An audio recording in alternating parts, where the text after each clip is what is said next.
आज जो हमारा टॉपिक है वो फ्लू के ऊपर है। उसके पहले मैं एक जनरल आपको एक इंट्रोडक्शन देना चाहती हूँ। जनरल इंट्रोडक्शन किसके लिए? हमारी बॉडी के लिए। जनरल इंट्रोडक्शन किस चीज का? हमारी बॉडी का, हमारे इन्वायरमेंट का। किस तरीके से जो है हमारी बॉडी,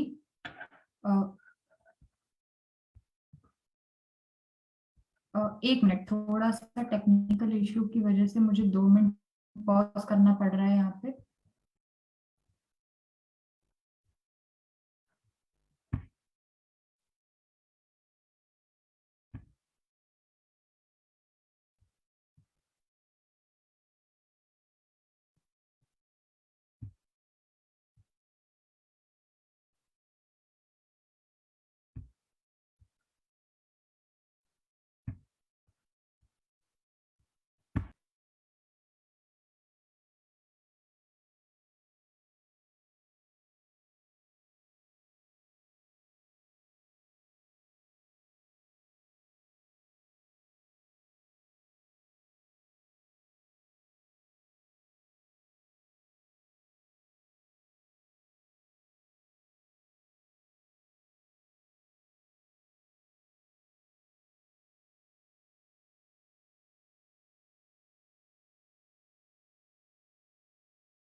सी, आज जो हमारा टॉपिक है, उसके पहले बात करने से पहले मैं आपको बताना चाहती हूँ कि किस तरीके से हमारी जो बॉडी है वो बनी हुई है।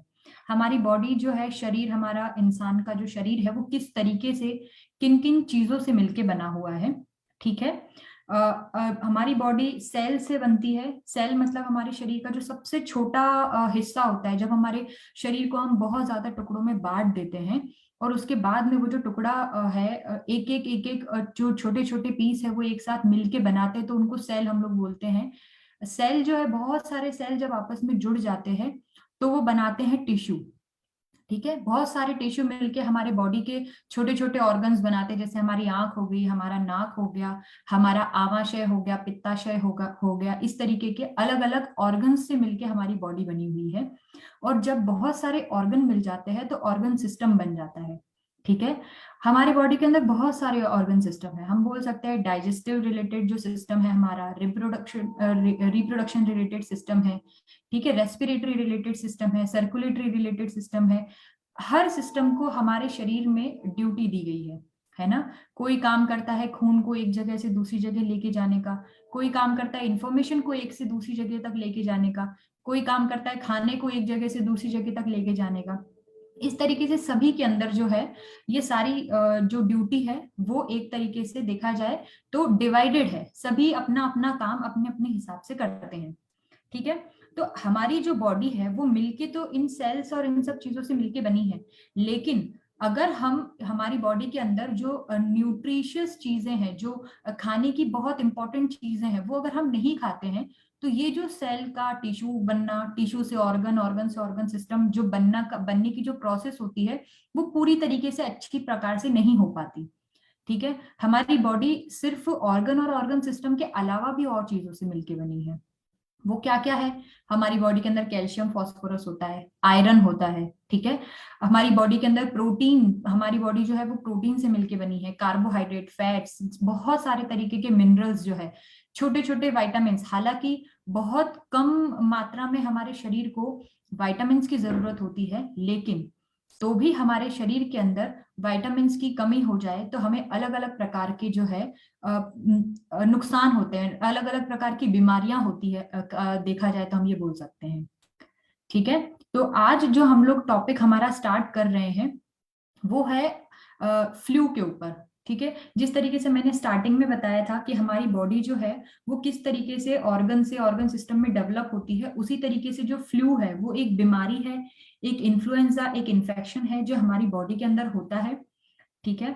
उसमें हम लोग कोई भी मेडिसिन लेते हैं और हम लोग ठीक हो जाते हैं।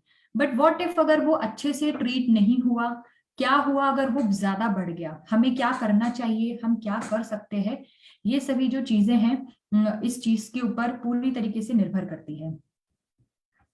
हमारी बॉडी, पुराने समय में अगर हम देखें तो हमारा जो शरीर था वो स्वस्थ था, क्योंकि हम एक्सरसाइज करते थे, हम बहुत दूर दूर तक वॉक करते थे, हमारे पास मोटरसाइकिल, कार, ये सारी चीजें जो व्हीकल्स वगैरह है वो सफिशिएंट नहीं थे, तो हम लोग हमारा फिजिकल वर्क करते थे, हमारा काम भी उसी तरीके का होता था।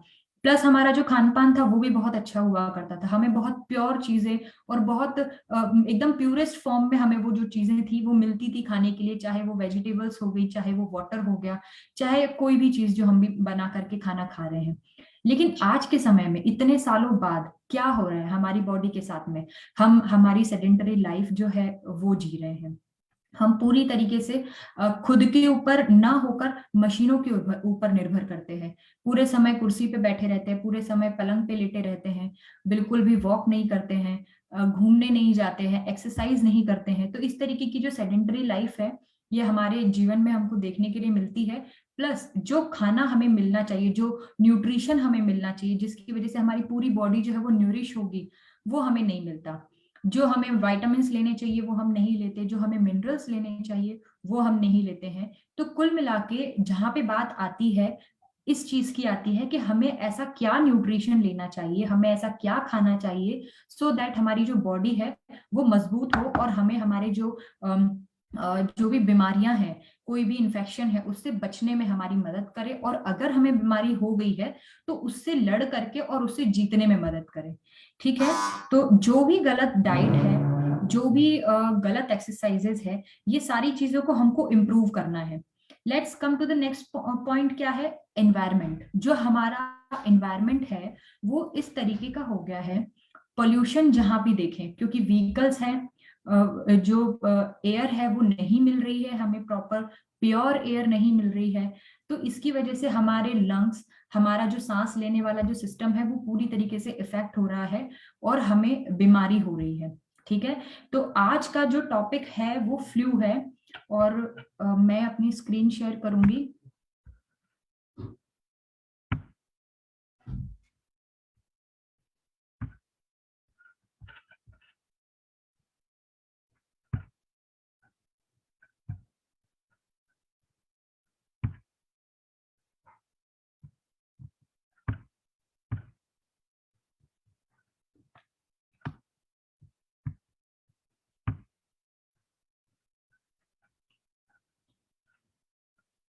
क्या उसमें हो रहा है? उसमें दिखा था लेकिन छोटा फोन है यार। अच्छा। बंद तो किया।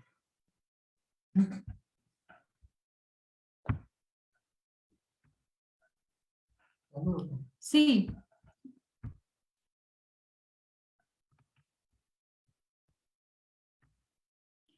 आज जो हम लोग टॉपिक डिस्कस कर रहे हैं,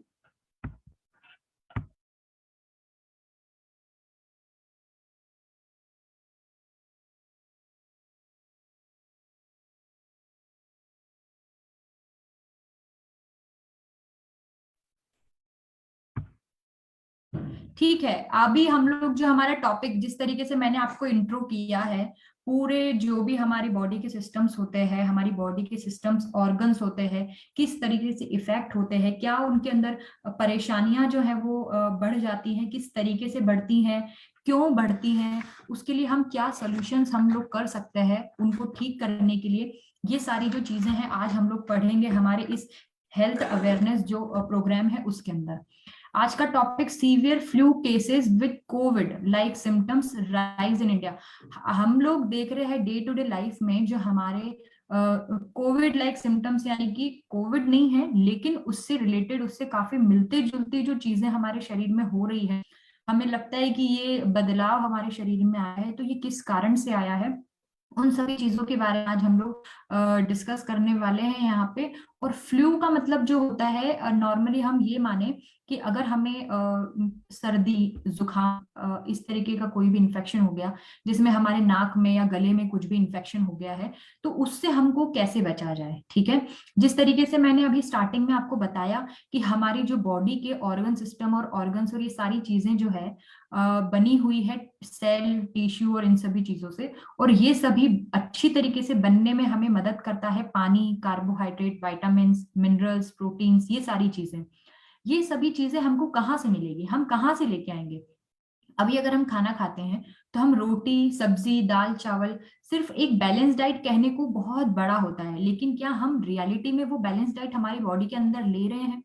अगर हम नहीं ले रहे तो हम क्या कर सकते हैं, हम ऐसी मेडिसिन ले सकते हैं, हम ऐसी हर्बल ड्रग्स ले सकते हैं जो कि हमको इन सभी की जो कमी होती है हमारे शरीर में, मिनरल्स हो गए, विटामिन्स हो गया, कार्बोहाइड्रेट तो हम जनरली खाते ही हैं तो उसकी कमी इतना नहीं होती, लेकिन इस किस तरीके से हम इनकी पूर्ति कर सकते हैं हमारे शरीर के अंदर। ठीक है, तो हम ये चीज के बारे में आज जो है डिस्कस करने वाले हैं।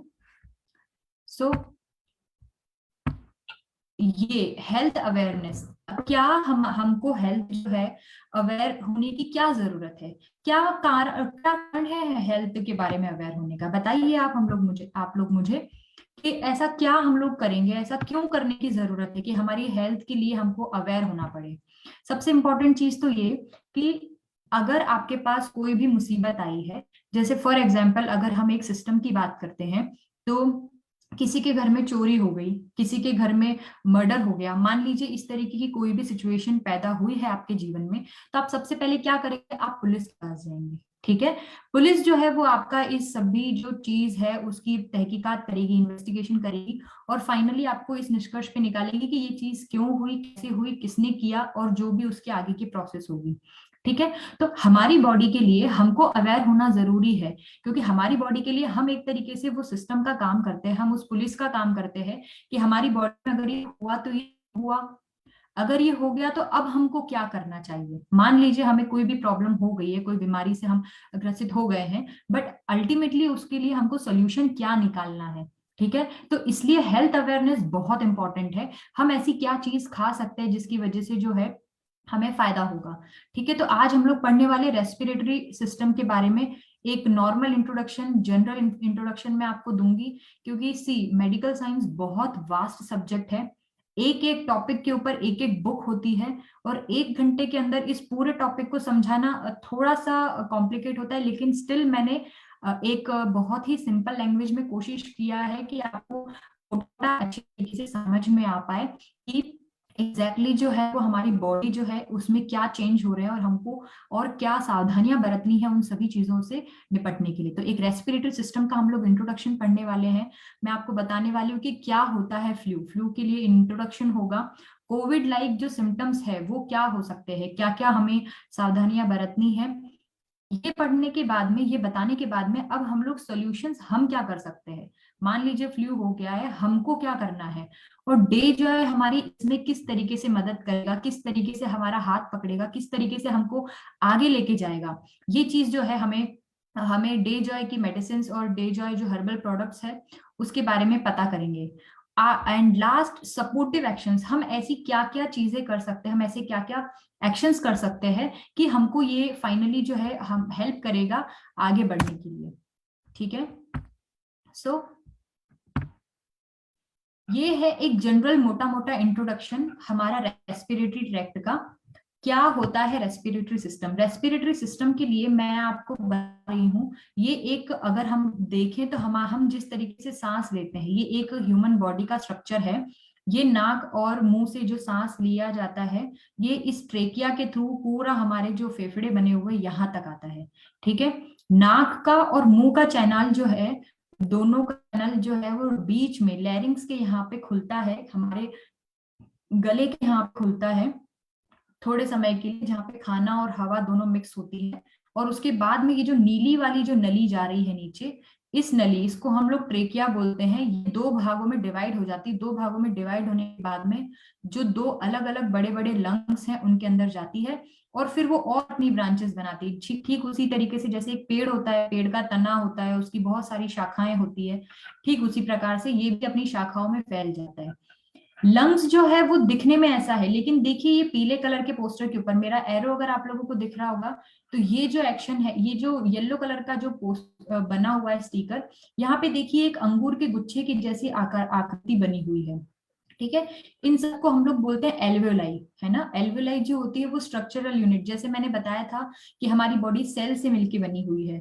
ठीक है, सेल मिलकर के टिश्यू बनाते हैं, तो इसी तरीके से जो लंग्स है वो भी सेल से ही मिलके बना है।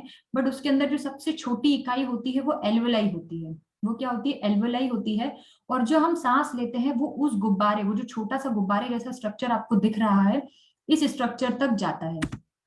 ठीक है, अभी ये देखिए यहाँ पे जो है एक मोटा मोटा मतलब अपर रेस्पिरेटरी ट्रैक्ट और लोअर रेस्पिरेटरी ट्रैक्ट करके जो है पार्टीशन किया गया है।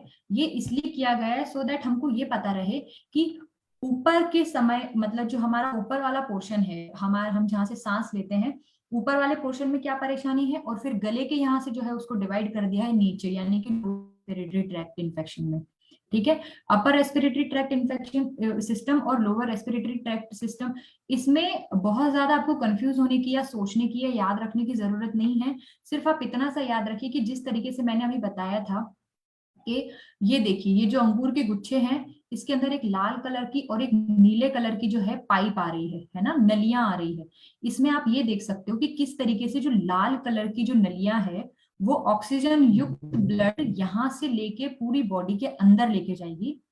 फिर वहां से जो नीले कलर की पाइप है वो CO2 को लेकर के वापस जो है लंग्स के अंदर आएगी, ताकि वो जो काले कलर की जो पाइप है, यानी कि नीले कलर की जो पाइप है, CO2 युक्त जो पाइप है, वो जो नलियां है वो यहाँ पे आके ऑक्सीजन का और CO2 का आदान प्रदान करेगी। और फिर उसके बाद में वापस ये जो ट्रेकिया बना हुआ है, ये जो पीले कलर का पाइप बना है, यहाँ पे ये ट्रेकिया है, और इसी के थ्रू जो CO2 है वो वापस बाहर निकल जाएगी।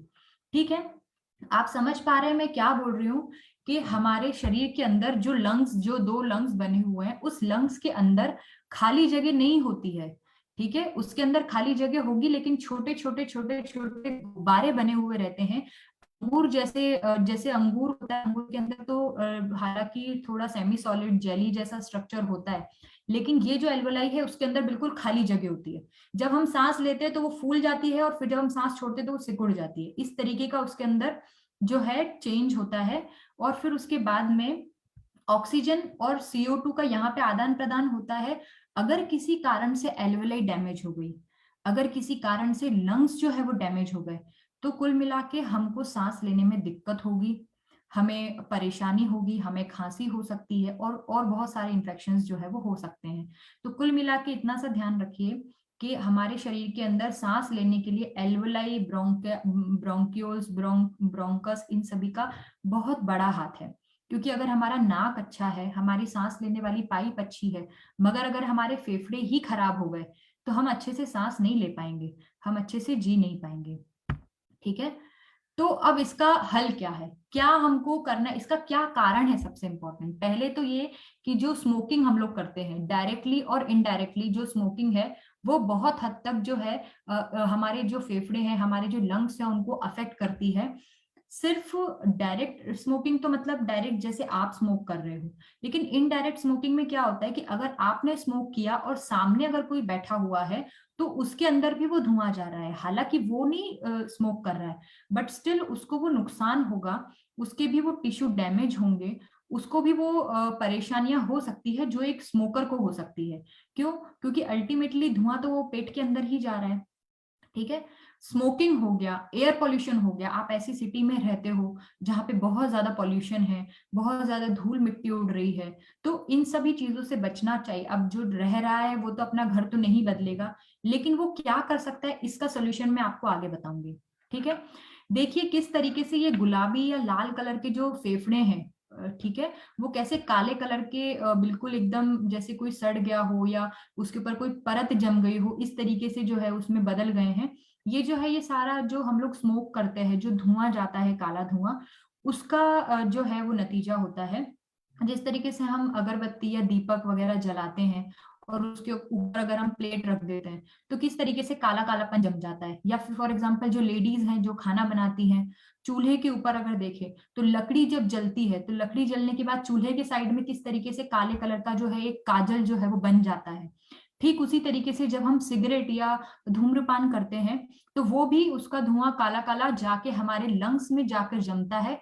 और सिर्फ वो लंग्स के ऊपर नहीं जमता, वो जो मैंने पहले वो आपको अंगूर जैसा जो स्ट्रक्चर बताया था, जो बलून जैसा स्ट्रक्चर बताया था, उस स्ट्रक्चर के अंदर जाके जमते हैं। और जमने के बाद में वहां की जो सेल्स है उनको डैमेज करते हैं, सांस लेने में हमें परेशानी उत्पन्न करते हैं, और जो कार्बन डाइऑक्साइड और ऑक्सीजन का आदान प्रदान है उसको भी कम करते हैं, जिसकी वजह से हम अच्छे से सांस नहीं ले पाते। तो एक सबसे मेजर जो रिस्क फैक्टर है कि हमको लंग डिजीज हो सकती है, उसका एक मेन कारण ये चीज है। ठीक है।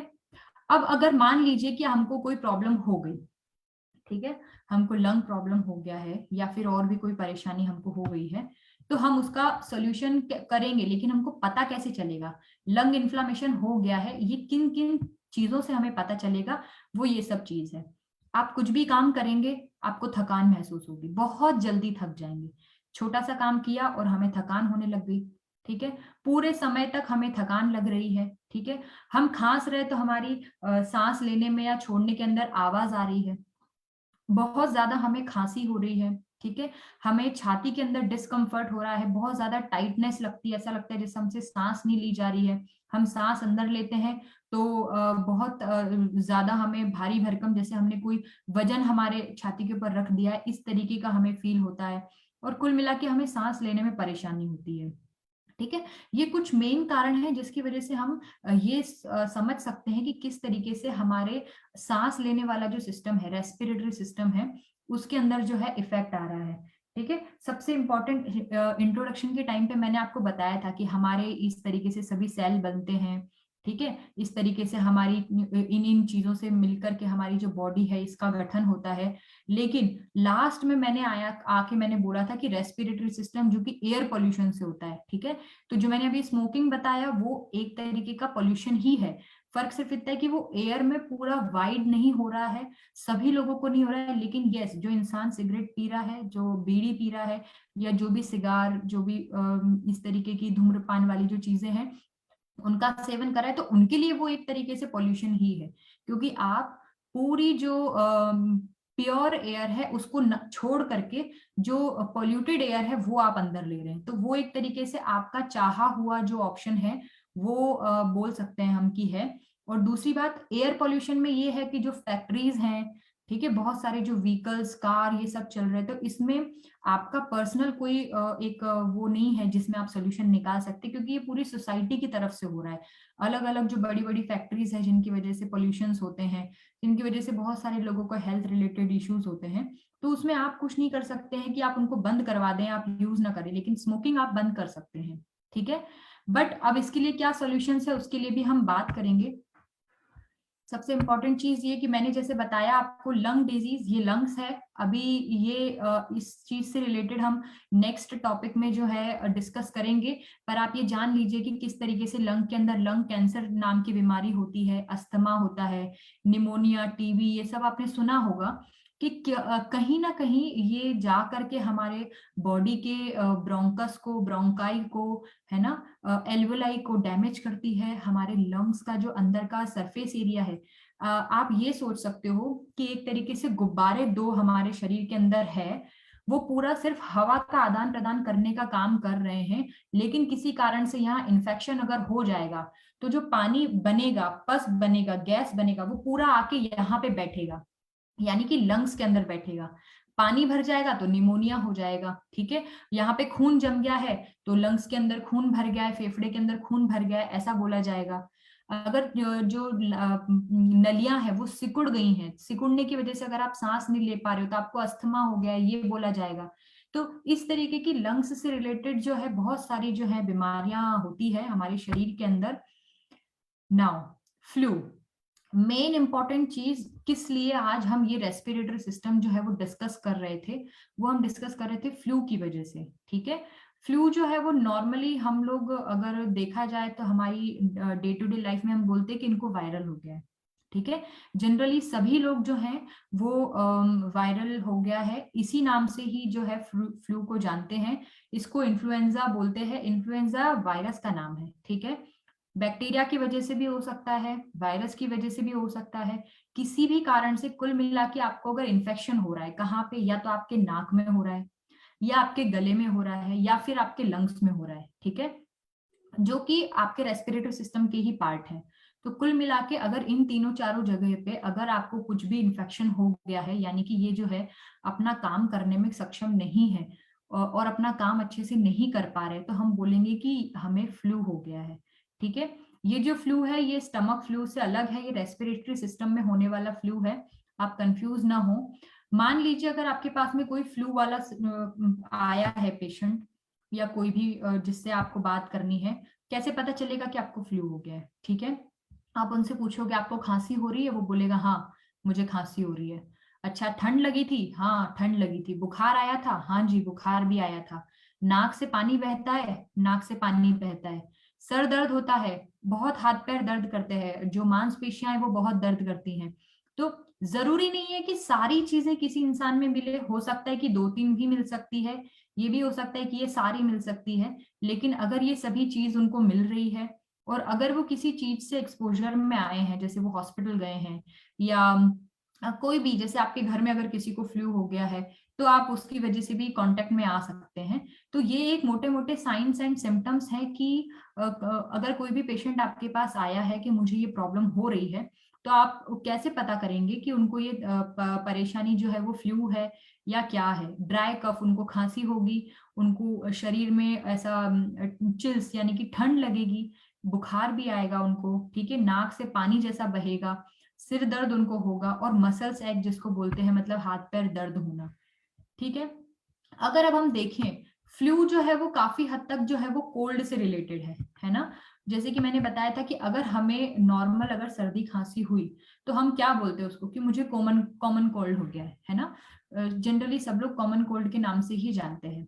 तो कोल्ड क्या होता है, जो हमारे सारे सिम्टम्स है वो माइल्ड होते हैं, हल्की सी थकान होती है, ठीक है, हल्का सा बुखार आता है, बहुत ज्यादा सीवियरिटी नहीं होती।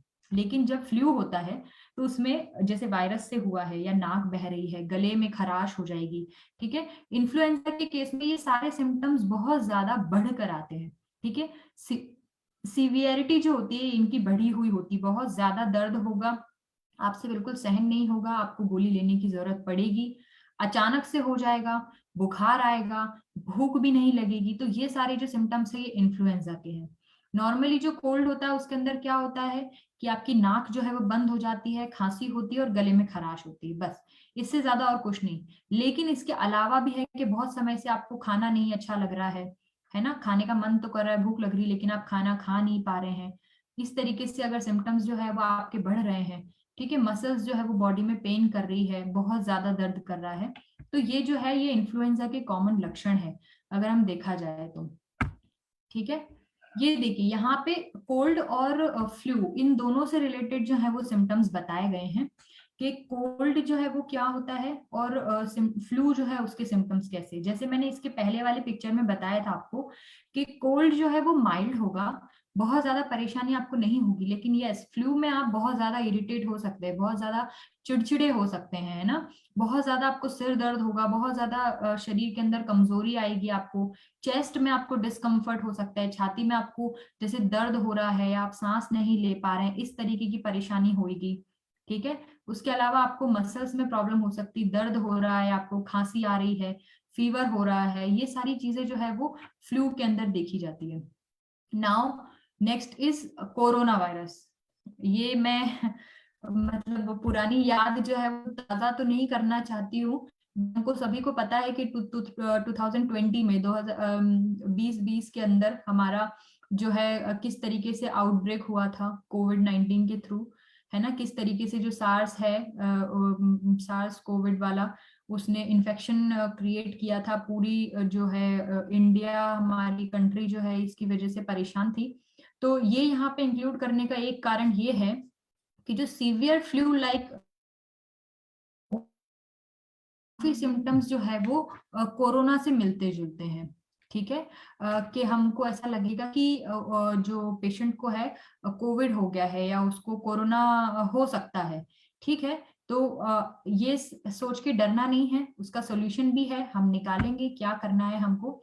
सी यहाँ पे मैं बता रही हूँ, जनरली जो भी फ्लू जैसे थे, खांसी होना, बुखार आना, सांस नहीं ले पाना, गले में खराश होना, सिर दर्द होना, है ना, नाक बहना, ये सारी जो चीजें हैं अधिकतर जो है वो फ्लू से मिलते जुलते जो है इसके लक्षण मिलते हैं हमको। कुछ एक आध जो है वो बहुत अलग हैं, जैसे कि डायरिया जो है इसमें कोविड में काफी ज्यादा होता है ना। नाक, जो हम सांस लेते हैं तो हमें स्मेल नहीं आती है, किस तरीके की स्मेल है हमें पता नहीं लगता कि ये किस चीज की स्मेल है। लॉस ऑफ टेस्ट, मतलब टेस्ट भी हमको समझ नहीं आता है कि किस चीज का जो है इसमें टेस्ट हो रहा है। ठीक है, सो कोरोना वायरस जो है, अब इसको आप किस तरीके से जो रिस्क है उसको कम कर सकते हो, किस तरीके से कर सकते हो कि ये आपको ना हो, है ना, या हो गया है तो आप ध्यान रखें। तो नॉर्मली अगर आप कहीं बाहर जा रहे हैं, कोई ऐसी भीड़ भड़के वाली जगह पे जा रहे हैं, आपको ऐसी जगह पे जाना पड़ रहा है, तो आप हाथों को धोए, बार बार हाथों को नाक पे ना लगाएं। ठीक है, हो सके तो साबुन से या फिर जो है अपना सैनिटाइजर उसको यूज करें। ठीक है, नाक को और नाक को और मुंह को छींकते या खांसते टाइम कवर करें, या फिर हाथ पे छींकने और खांसने से बेटर है कि आप अपना जो है कोहनी जो है उसको इस्तेमाल करें, कोहनी पे खांसे या छींके, क्योंकि अगर हम हाथ पे छींकते और खांसते हैं तो सीधे सामने वाले से अगर हम हाथ मिला रहे हैं या हम ऐसी कोई सी भी चीज पकड़ रहे हैं, जैसे मैंने मान लीजिए छींक लिया और फिर ये बॉटल पकड़ ली और यही बॉटल किसी और ने भी ले ली है, तो उसको वो इन्फेक्शन जो है वो हो सकता है। ठीक है, किसी को भी जिसको भी फ्लू लाइक सिम्टम्स है तो आप बहुत ज्यादा उसके कांटेक्ट में ना रहें। ठीक है, बहुत ज्यादा सीवियर अगर प्रॉब्लम है, अगर आपको सांस लेने में तकलीफ हो रही है तो आप डॉक्टर से जल्दी संपर्क करें। ठीक है, तो ये कुछ एक इम्पोर्टेंट पॉइंट्स हैं, जो टिप्स हैं वो आप याद रख सकते हैं। नाउ अगर मान लीजिए ये सब चीजें हमको हो गई है, हम इसका कर क्या सकते हैं, किस तरीके से हम जो है उसका सोल्यूशन निकाल सकते हैं। सो ये है अस्तप्राश। हम लोग जो डे जॉय से रिलेटेड हमारा जो प्रोडक्ट है अस्तप्राश, बहुत ही इंपॉर्टेंट है। वो हम 5 से 7 ग्राम जो है खाना खाने के बाद में सुबह शाम दे सकते हैं पेशेंट को। ठीक है, टैबलेट एन अस्थिल है, 2 गोली सुबह 2 गोली शाम को खाना खाने के बाद दे सकते हैं। आयुष क्वाथ जो है वो दे सकते हैं 2 गोली सुबह 2 गोली शाम को। और अस्थिल कफ सिरप जो है वो दे सकते हैं 10 से 15 ml दिन में 3 बार। ठीक है, ये तो रही मेडिसिन की बात, और उसके साथ में आप उनको बोलिए कि आप ब्रीदिंग एक्सरसाइज करिए। ठीक है, वॉकिंग करिए, मतलब थोड़ा बहुत घूमिए, साइकिलिंग करिए, या फिर प्राणायाम आसन करिए अलग अलग प्रकार के, जिसकी वजह से आपकी लंग कैपेसिटी बढ़ेगी। और पूरी तरीके से जो डाइट है, खाना, उसको आप अच्छे से खाइए। ठीक है, सो नाउ ये जो है अस्तप्राश, जिस तरीके से आप देख रहे हैं यहाँ पे, अस्तप्राश बहुत इंपॉर्टेंट जो है ये मेडिसिन है हमारी, बहुत अच्छी तरीके से ये काम करता है। इसके अंदर क्या क्या बेनिफिट्स है, क्या क्या ये इंपॉर्टेंट काम करता है, वो सारी चीजें मैं बता रही हूँ। सबसे इम्पोर्टेंट, ये जो भी मौसम बदलता है या एयर पॉल्यूटेंट्स जो है हमारे शरीर के अंदर जाके हमको हार्म करते हैं, उसके लिए मदद करता है। इसके अंदर वासा अवलेह डला हुआ है, श्वास कुठार इसके अंदर डला हुआ है, जो कि सर्दी में या लंग्स से रिलेटेड या श्वास से रिलेटेड जो भी परेशान है उसके लिए बहुत ही ज्यादा लाभकर होता है, बहुत उसके अंदर मदद करता है। ये श्वास कुठार और कटेरी, धतूरा, वासा, अडूसा, ये सारी जो चीजें हैं, ये सारी श्वास हर जो मेडिसिन है उन सब के अंदर आती है। ठीक है, इसके अंदर मुलैठी डली हुई है, सौंठ है, काली मिर्च डला हुआ है, लवंग है, कलौंजी है। तो ये सारी चीजें जो है, एट लास्ट प्रवाल पिष्ठी भी इसके अंदर डली हुई है। मतलब ये बहुत हद तक जो सारी हर्बल मेडिसिन जो हमारे रेस्पिरेटरी सिस्टम का हर एक फंक्शन, चाहे वो इन्फेक्शन हो, चाहे वो उसके अंदर कोई लिक्विड भर गया है, चाहे कोई सूजन आ गई है, हर तरीके से जो है वो इन्फेक्शन को क्योर करता है। किस तरीके से ये करेगा, जो पुराना इन्फेक्शन है उसको भी ठीक करता है, उसकी इम्यूनिटी बढ़ाकर। ठीक है, ब्रोंकाइटिस है या फिर क्रोनिक या एक्यूट कोई सा भी ब्रोंकाइटिस, या फिर सर्दी जुकाम है, निमोनिया है, गले में खराश अगर है, तो रेस्पिरेटरी ट्रैक्ट से रिलेटेड कोई भी परेशानी है, उसमें अस्तप्राश जो है वो बहुत ही ज्यादा लाभकर होता है। इसका जो इम्यून बूस्टर फॉर्मूला है वो बहुत इंपॉर्टेंट है, क्योंकि मेन इंपॉर्टेंट चीज जो है, बीमारी होने के बाद में कोई मेडिसिन लेना इज गुड, लेकिन बीमारी होने के पहले ही अगर आप उस चीज को ठीक कर दो और वो आपको ना हो, वो बेस्ट जो है वो ऑप्शन हमारे पास होता है। तो ये क्या करता है, हमारे इम्यून सिस्टम को बूस्ट करता है, ताकि बाद में हमें लाइफ में आगे कोई और प्रॉब्लम ना हो। ठीक है, हमारी जो म्यूकस मेम्ब्रेन होती है, उसकी जो म्यूकोसा होती है, उसको न्यूरिश करता है। ठीक है, तो बहुत सारे काम है अस्थप्राश के, बहुत इंपॉर्टेंट हर्ब्स से मिलकर के ये बना हुआ है, हमारे रेस्पिरेटरी ट्रैक्ट को बहुत अच्छी तरीके से जो है ये सपोर्ट करता है।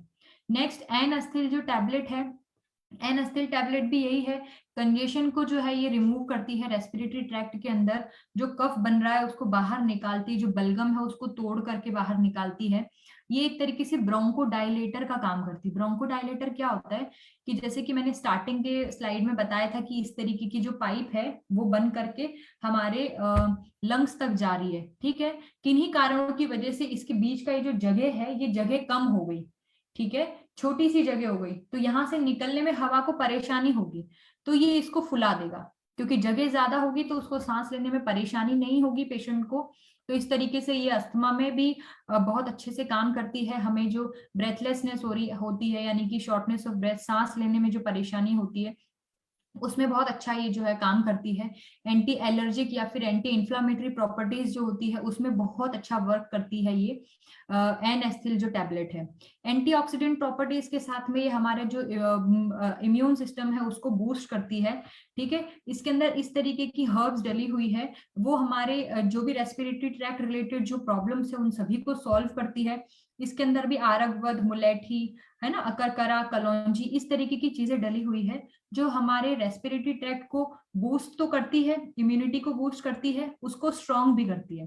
ठीक है, जिस तरीके से हम लोग बोलते हैं कि हमें लीवर टॉनिक दे दो, हमें खून बढ़ाने का टॉनिक दे दो, तो इस तरीके से हमारी बॉडी के ऑर्गन्स के लिए अलग अलग मेडिसिन जो है वो अलग अलग ऑर्गन के ऊपर काम करने वाली स्पेसिफिकली होती है। तो अस्तप्राश, एनएसफिल, वो भी इसी तरीके की मेडिसिन है, जो हमारे रेस्पिरेटरी ट्रैक्ट के जो इन्फेक्शन है उनको तो ठीक करती है, प्लस उनकी इम्यूनिटी को भी बढ़ाती है। ठीक है, देन उसके बाद में आयुष क्वाथ, लेट्स कम टू आयुष क्वाथ। आयुष क्वाथ जो है, जैसे कि नाम से ही इंपॉर्टेंट ये शो हो रहा है, आयुष मतलब आयु को प्रदान करने वाला। ठीक है, इसके अंदर इस तरीके के इंग्रेडिएंट्स डले हैं जो कि इम्यूनो मॉड्यूलेटरी प्रॉपर्टी के होते हैं, इम्यून सिस्टम को मॉडिफाई करते हैं। ठीक है, इन्फ्लामेटरी जो रेस्पॉन्स है उसको कम करते हैं। ठीक है, उसके बाद में एंटी इन्फ्लामेटरी, इसके अंदर बहुत सारी प्रॉपर्टीज होती है।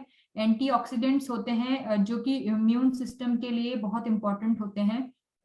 ठीक है, बॉडी की जो एनर्जी होती है उसको बढ़ाते हैं, इम्यूनिटी को बढ़ाते हैं, स्टेमिना को बढ़ाते हैं, और क्या नहीं करते। ठीक है, तो आयुष क्वाथ जो टैबलेट है, इसके अंदर भी तुलसी डला है, दालचीनी, सौंठ, काली मिर्च, इस तरीके की चीजें जो है ये डली रहती है। और जो मेरा लेक्चर सुन सुन के सो रहे हैं, प्लीज सोए ना, बहुत बुरा तो मैं नहीं बोल रही हूँ। अगर आपको नहीं अच्छा लग रहा है तो आप वीडियो ऑफ कर लें। ठीक है, तो हम लोग रेस्पिरेटरी ट्रैक्ट के इन्फेक्शंस की बात कर रहे हैं। ठीक है, आयुष क्वाथ जो टैबलेट्स है ये इस चीज से रिलेटेड होती है। नेक्स्ट इज एस्थील कफ सिरप। एस्थील कफ सिरप के अंदर क्या होता है, जैसे कि कफ सिरप नाम ही है, खांसी इसके अंदर हो रही है बहुत ज्यादा, इसके अंदर जो है पेशेंट को खांसी आती है, और लेकिन जरूरी नहीं है कि इसके अंदर नाम कफ सिरप लिखा है तो हम सिर्फ खांसी के इसलिए ही देंगे। ठीक है, इसके अंदर कुछ कुछ मेडिसिन ऐसी डली हुई है जो उसके अलावा भी और काम करती है ना, हमारे जो लंग्स हैं उनको स्ट्रॉन्ग करने में मदद करती है। तुलसी हो गया, मुलेठी हो गया, कंटकारी, इसके अंदर भी सौंठ यानी कि शुंठी जो है वो डला रहता है, पिपली भी डला है, इसके अंदर वासा भी डला है। वासा भारंगी बहुत अच्छा होता है श्वास रोगों के लिए। ठीक है, किस तरीके से ये हमारी बॉडी के अंदर जो भी कफ बन रहा है उसको तोड़ के बाहर निकालता है। सूखी खांसी अगर है तो उसको भी रिलीफ जो है वो देता है। मुलेठी बहुत अच्छी होती है ना, आप चाहे तो मुलेठी का एक छोटा सा जो टुकड़ा रहता है, कभी अगर आपको सूखी खांसी हो रही है तो मुलेठी का एक छोटा सा टुकड़ा मुंह में रख के चूसिए, तो उसकी वजह से क्या होगा कि हमारी बॉडी थ्रोट के अंदर जो एक छोटा सा इरिटेशन होता है, कांटा चुभता है इस तरीके से, वैसी वाली फीलिंग नहीं आएगी, और उसकी वजह से जो कफ रिफ्लेक्स है वो नहीं आता है। ठीक है। बट इसके जस्ट अपोजिट अगर कफ वाली खांसी है तो उसमें आपको अदरक का टुकड़ा रखना है, उसमें आपको मुलेठी नहीं रखनी है। अदरक का टुकड़ा या फिर लौंग जो है वो आप चूज सकते हैं। तो ये एक अच्छा एक मोटा मोटा जो है काम है। लेकिन सिर्फ एक मेडिसिन आप लो, उससे बेटर है कि आप उस तरीके की उस डिजीज के ऊपर काम करने वाली बहुत सारी मेडिसिन आप लें। ठीक है। तो ये जो मेडिसिन है, ये जो अपना अस्थील कफ सिरप है, ये एक तरीके का मिक्सचर ऑफ मेडिसिन है जिसमें बहुत सारी जो है वो मेडिसिन आती हैं। ठीक है। नेक्स्ट इसके अंदर एंटीबैक्टीरियल एंटीवायरल इफेक्ट्स है। सी एक चीज मैं आपको बताना चाहती हूँ, हमारी बॉडी के अंदर अगर वायरल हुआ है तो उसमें हमको एंटीबायोटिक्स देने की कोई जरूरत नहीं है। ठीक है। आइडियली एंटीबायोटिक नहीं देना चाहिए और देते भी नहीं है डॉक्टर्स। लेकिन क्या होता है कि अगर आपको कोई भी इंफेक्शन हुआ, आपकी इम्यूनिटी पहले से ही डाउन है, ठीक है, तो इसको ठीक करने के लिए एंटीबायोटिक ऐड किया जाता है, जबकि उसका कोई महत्व नहीं है, वो जस्ट ऐसे ही उसको ऐड कर दिया जाता है। लेकिन आप चाहें तो उसको नहीं खाएंगे तो भी चलेगा, क्योंकि वायरल इन्फेक्शन के अंदर एंटीबायोटिक कुछ काम नहीं करता। एंटीबायोटिक जो है वो बैक्टीरियल इन्फेक्शन के लिए बहुत हेल्पफुल होता है। ठीक है। बट हमारा जो एस्थेल कफ सिरप है वो एंटीबैक्टीरियल और एंटीवायरल दोनों इन्फेक्शन पे काम कर रहा है, तो हम इसको ले सकते हैं। ये हमारा एक प्लस पॉइंट है। नेक्स्ट, ये जो इन्फ्लामेशन होती है उसको रिड्यूस करता है। सी छोटे छोटे जो फ्लू और इन्फ्लुएंजा और ये सारी चीजें हैं, इसकी हम लोग वैक्सीन क्यों नहीं लगा सकते? क्या कारण है वैक्सीन नहीं लगाने का? सबसे इंपॉर्टेंट चीज तो ये है कि जो वैक्सीन होती है वो हमेशा लगती है टाइम ड्यूरेशन के अकॉर्डिंग। ठीक है, कि यहाँ से यहाँ इतना लंबा समय तक ये जो वैक्सीन है ये काम करेगी। मान लीजिए अगर किसी वैक्सीन का ड्यूरेशन सिर्फ 1 महीना या 15 दिन ही है, तो उसके बाद में उसकी इम्यूनिटी कम हो जाएगी। तो हम पूरे साल भर सिर्फ एक ही डिजीज के लिए वैक्सीन बनाना और वैक्सीन लगाने के लिए हमारा जो मेन फोर्स है वो भी कम पड़ेगा। ठीक है, पैसा भी बहुत ज्यादा लगेगा। लेकिन हम क्या कर सकते हैं ऐसी, अच्छा दूसरी चीज ये कि डिजीज भी छोटी है। मान लीजिए सर्दी खांसी है तो उसके बजाय कोई भी टीबी या फिर पोलियो या इस तरीके की वैक्सीन लगाना जो है वो बेनिफिशियल होगा, क्योंकि वो as compare to this severity उसकी ज्यादा है। लेकिन अगर किसी इंसान की इम्यूनिटी कम है तो उसको फ्लू भी बार बार हो सकता है, उसको रेस्पिरेटरी इन्फेक्शंस भी बार बार हो सकते हैं। ठीक है, तो उस कंडीशन में क्या होगा कि आपको इन्फेक्शन हुआ, ठीक हुआ, फिर वापस से होगा क्योंकि आपकी इम्यूनिटी कम है। तो हम उस जगह पे ये वाली मेडिसिन, हमारा अस्तप्राश हो गया, आयुष क्वाथ टैबलेट हो गया, अस्थील कफ सिरप हो गया, एन एस्थिल टैबलेट हो गई, तो ये सारी मेडिसिन डिजीज सिर्फ ठीक करने के लिए नहीं बल्कि डिजीज जो है उसको होने से बचाने के लिए भी हम इसको ले सकते हैं। ठीक है, तो इस तरीके से ये भी कफ के अंदर बहुत अच्छा रिस्पॉन्स करती है। ब्रोंको डायलेटर प्रॉपर्टीज इसकी होती है। ठीक है, किस तरीके से ये रिलीफ प्रोवाइड करती है सांस लेने के इसमें। ठीक है, सूदिंग इफेक्ट रहता है इसका एक जो इरिटेशन होता है हमारी बॉडी के अंदर, खांसी अगर हमको आती है उस समय पे, तो उसको भी ये कम करती है। ठीक है, सो मेन इंपॉर्टेंट अस्थील कफ सिरप का क्या क्या काम है? एक तो एक्सपेक्टोरेंट की तरह काम करता है अगर आपको कफ वाली खांसी हो रही है तो। ठीक है, ब्रोंको डायलेटर की तरह काम करता है, एंटी माइक्रो काम करता है, एंटी इंफ्लामेटरी की तरह काम करता है, सूजन रोधी रहता है। ठीक है, और कंजन और खांसी रहता है। ये जो है मेन इंपॉर्टेंट चीज आ गई है। Next come to the important point, हमारे कोविड स्टेजेस। अगर कोई भी कोविड, हालांकि अब तो स्टेज नहीं है, बट स्टिल क्योंकि हम लोगों के बीच में अभी भी कोविड पूरी तरीके से गया नहीं है, हमें इसके साथ में ही रहना है। हमें इस तरीके की आदत डालनी पड़ेगी कि किस तरीके से हम इस चीज से ओवरकम कर सकते हैं। तो फर्स्ट स्टेज अगर है तो उसमें हम क्या करेंगे, 3 लीटर जो है वो पानी लेंगे, उसको इतना बॉईल करेंगे कि वो 2 लीटर तक रह जाए। उसके अंदर 15 ड्रॉप्स ऑफ तुलसी मैक्स हम ऐड करेंगे और पूरे दिन हमें वो पानी को पीना है। साथ में हम अस्तप्राश जो है वो ले सकते हैं 1 चम्मच रात को सोते समय।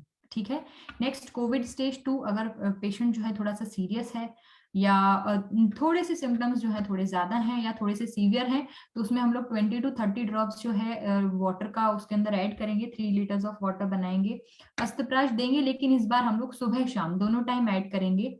सीबकथॉर्न ऐड करेंगे 25 ml इन मॉर्निंग, और गार्गल करने के लिए बोलेंगे उनको, स्टीम इनहेलेशन के लिए बोलेंगे। गार्गल और स्टीम इनहेलेशन जरूरी नहीं है कि कोई कोविड का पेशेंट है तभी आप बोलेंगे, नॉर्मल भी किसी को अगर फ्लू है या कोई परेशानी है तो उसमें आप बोल सकते हैं उनको करने के लिए।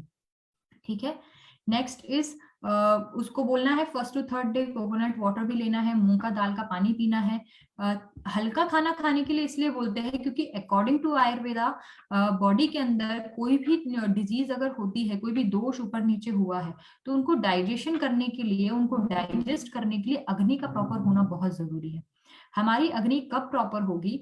जब हम हल्का लाइट खाना खाएंगे। आपको खुद को पता है, जब अगर एक आग जल रही है और उसके ऊपर हमने बहुत सारा भूसा जो है वो डाल दिया या बहुत सारी लकड़ी डाल दी, तो आग बुझ जाएगी। ठीक है, अगर आग जल रही है तो हमको एक एक करके धीरे धीरे लकड़ियां डालनी पड़ेगी ताकि वो सारी लकड़ियां जो है वो जल जाए। तो ये जो आग है ये हमारी अग्नि है, शरीर की अग्नि है, जो किस तरीके से खाने को बुझाती है, खाने रूपी जो लकड़ियां है उनको डाइजेस्ट करने का काम करती है। ये सारी जो हम लोग किस तरीके से खाना खा रहे हैं, किस तरीके से हमारी अग्नि को संतुष्ट कर रहे हैं, तो ये इंपॉर्टेंट चीज है। तो हमें ध्यान रखिएगा, कभी भी फ्लू होता है, कभी फीवर आता है, तो हमें हमेशा लाइट खाना जो है वो खाना चाहिए। इधर आप खिचड़ी खाओ या फिर कोई हैवी खाना है तो उसको क्वांटिटी वाइज आप कम कर लो। ठीक है, क्योंकि अगर आप लाइट खाना है लेकिन बहुत ज्यादा क्वांटिटी में खाएंगे तो वो अल्टीमेटली बहुत ज्यादा भारी होगा आपकी बॉडी के लिए। और अगर बहुत ज्यादा हैवी खाना है लेकिन अगर आपने थोड़ी क्वांटिटी में उसको खाया, तो वो भी एक लाइट मील की तरह आपके लिए रिएक्ट कर सकता है।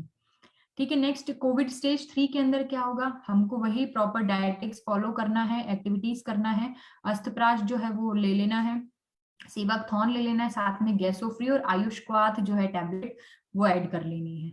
ठीक है, so these are the main thing जो हम लोग दे सकते हैं पेशेंट को खाने के लिए। ये कुछ इंपॉर्टेंट प्रिवेंशन मेजर्स है, ये आप देख सकते हैं कि क्या कर सकता है पेशेंट, उनको हम लोग क्या क्या प्रोवाइड कर सकते हैं। किस तरीके से इसके अंदर बोला गया है कि हाथ आपको धोना है प्रॉपर, क्लोज कांटेक्ट नहीं करना है, मास्क पहन के रखना है। ठीक है, तो ये बेसिक है, ये आप सभी जानते हैं। नाउ ये तो था डिजीज का पार्ट। ठीक है, हम और इसके लिए क्या इंपॉर्टेंट चीज कर सकते हैं? ठीक है, फ्रेश एयर 100% प्योर मिलती है।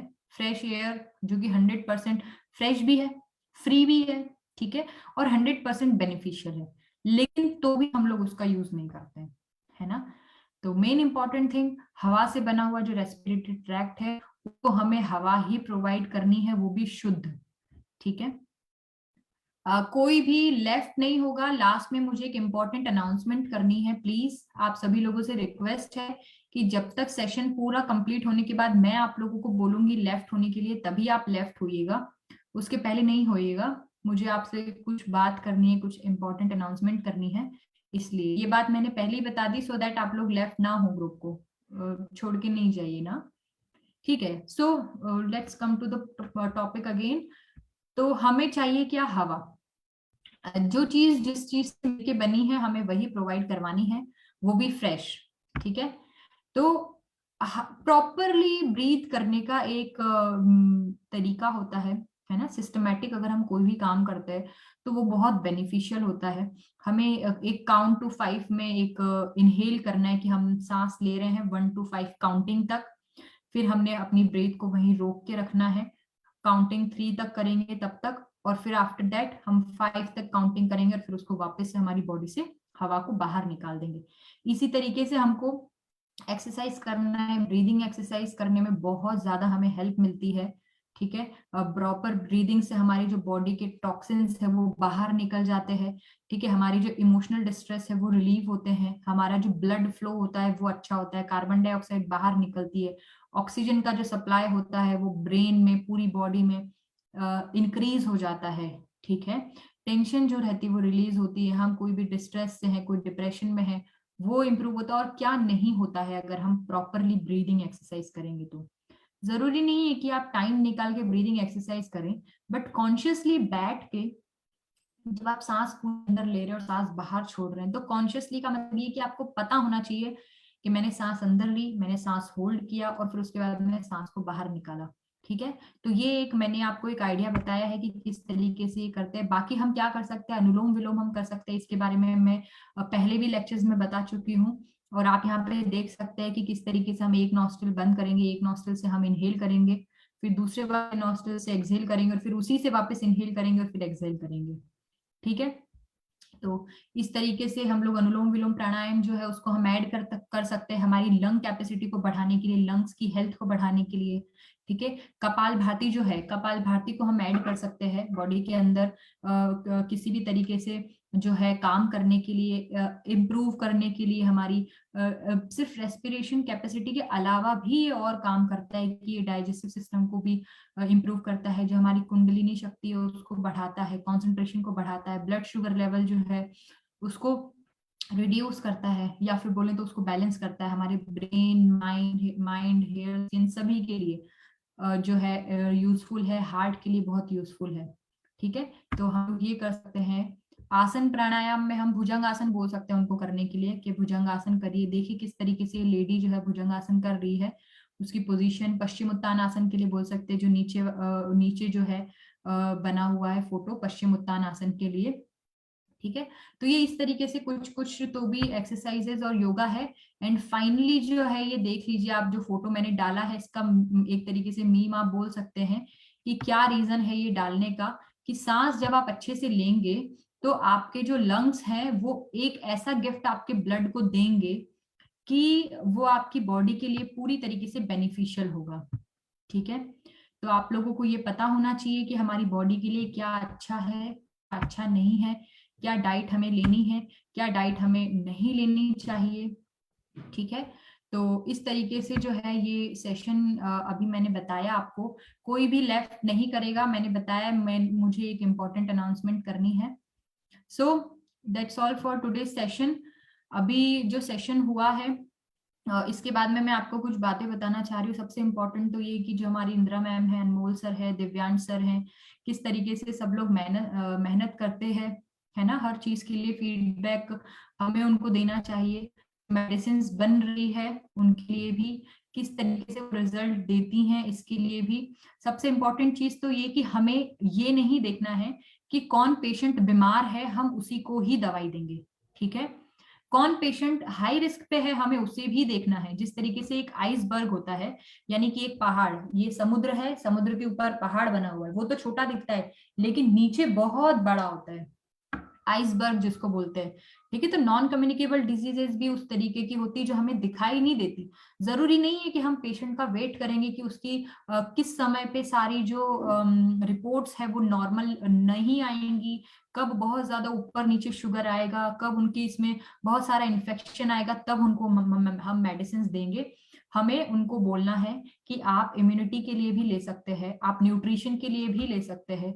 जो बच्चे बाहर रहते हैं, जो अच्छे से न्यूट्रिशनल डाइट नहीं ले पाते हैं, अपने पेरेंट्स के साथ नहीं रहते हैं, उन लोगों को हम हमारा सुपर फूड और बहुत सारी न्यूट्रिशियस जो मेडिसिन हैं वो हम लोग बोल सकते हैं उनको लेने के लिए। ठीक है।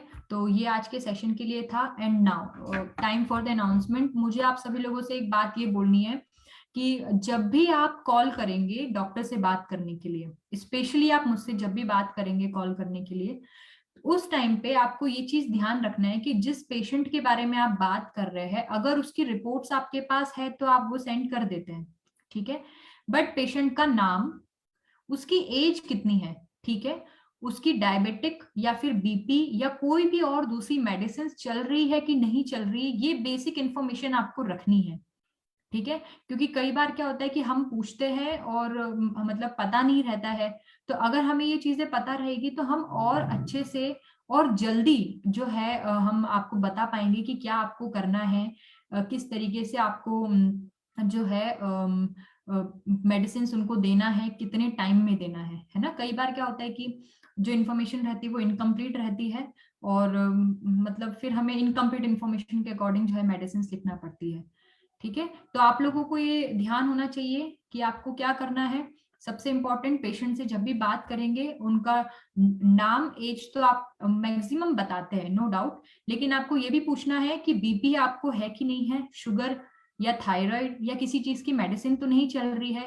बहुत सारे लोगों को मिर्गी की दवाई चलती है, बहुत सारे लोगों को पैरालिसिस की दवाई चलती है, बहुत सारे लोगों को अपना ब्लड थिनर वगैरह चलता है। तो इन सभी चीजों का आपको ध्यान रखना है।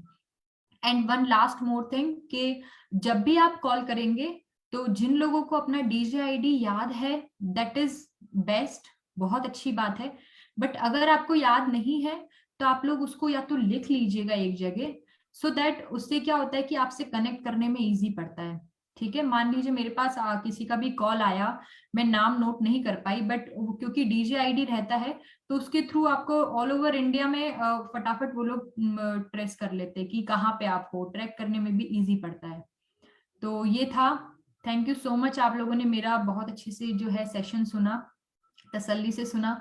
बहुत सारे लोग तो आज सो भी रहे थे। मेरे यहाँ पे स्क्रीन पे दिखे 2 फोटोज मुझे, आंखें जिनकी बंद थी, but still I am happy. आप लोगों ने मोर ऑफ द लोग थे जिन्होंने बहुत अच्छे से सुना।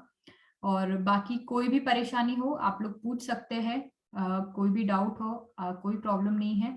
किसी भी पेशेंट से रिलेटेड आप कॉल करके पूछ लीजिए किनको क्या मेडिसिन कब देना है, आपको प्रॉपर जो है वो गाइडेंस दिया जाएगा। किस तरीके से आपको ध्यान रखना है, सिर्फ मेडिसिन देने में बिलीव करने से बेटर है कि सामने वाले की इम्यूनिटी भी हम बढ़ाने में हेल्प करें, क्योंकि आजकल प्रॉपर डाइट जो है वो नहीं मिलती है लोगों को, अच्छी तरीके से खाना नहीं मिलता है। ठीक है, तो उनको ये चीज पता होना चाहिए कि हमें क्या खाना है। अगर उन्हें पता है कि हम इस तरीके से हमारी इम्यूनिटी बढ़ाएंगे तो बेस्ट रहेगा, ये वाली मेडिसिन लेंगे तो अच्छा रहेगा। सो आप लोग, आई होप मैंने जो पॉइंट्स बताए हैं आप ध्यान रखेंगे और नेक्स्ट टाइम से उस चीज को फॉलो करेंगे, डीजे आईडी वाला और एक हिस्ट्री वाला कि कितना एज है, कोई प्रॉब्लम उनको, कोई मेडिसिन तो नहीं चल रही है। ये चीजें आप एक बार पूछ के नोट डाउन करके देन आप मुझे सेंड करेंगे। एंड यस, वन लास्ट, जो पिक्स आप लोग सेंड करते हैं प्लीज थोड़ा सा क्लियर, लाइक उसको ऐसा हिलता हुआ ना सेंड करें ताकि पढ़ने में प्रॉब्लम हो। फिर हम लोगों को थोड़ा प्रॉब्लम होती है रिपोर्ट्स जो है वो उसको स्टडी करने में। That's all. ये मेरा टाइम था आज का। आई होप आपको ये टॉपिक बहुत अच्छे से समझ में आया होगा। मैंने मेरा बेस्ट दिया है कि छोटे छोटे तौर पे बहुत सिंपल लैंग्वेज में जो मैं आपको समझा सकूं। Thank you so much. Okay, good night everyone.